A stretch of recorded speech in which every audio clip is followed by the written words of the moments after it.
Okay, notice something too on this. This stinger is very hot right now, burning hot. Can hardly hold on to it. Need to put my glove on.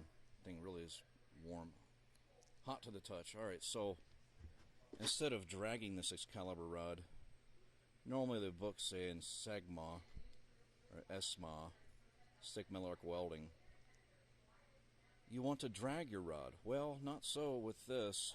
At higher currents, there's greater turbulence in the arc force, so you're better off to actually make it about perpendicular or even push the electrode ahead of you a little bit. What that does, it makes it cut more of a cutting, deeper penetration, but what it does too is it preheats the joint, much like my propane torch is doing here.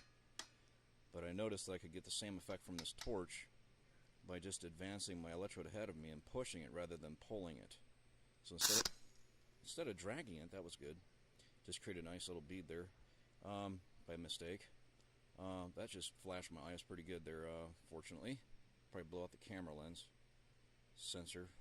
Anyway, so instead of dragging, you'll want to make it perpendicular or even push ahead a little bit, advancing the stick electrode in the weldment joint, in the weld puddle. And what that will do is actually preheat the joint and burn out impurities and make it much hotter, more of an ionizing action.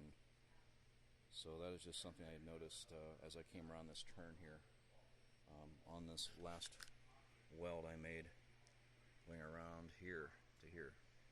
Alright, so I'm burning about a third to half of an electrode at a time. I can even go full electrode at a time if I need to, with the addition of the free ions from the plasma of the propane torch. Alright, that's it. This is CT with CT Machinery Systems, ARC-JET-WELD, stealth weld device at work. That's it for now.